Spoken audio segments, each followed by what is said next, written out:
Hello everyone, this is AGTechTube with another quick tutorial. Today I am going to show you how to change the font size of Microsoft Edge browser.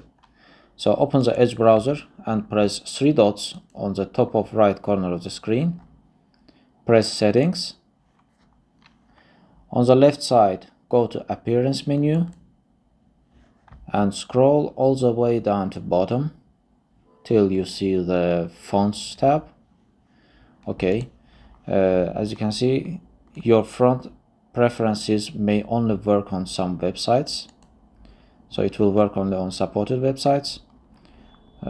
In this menu, you can select several options for the font sizes, such as very small, small, medium, which is default, large and very large. And you can preview the font size by selecting. You can see the preview in this tab. Okay, you can select any size for your preference and it will change automatically.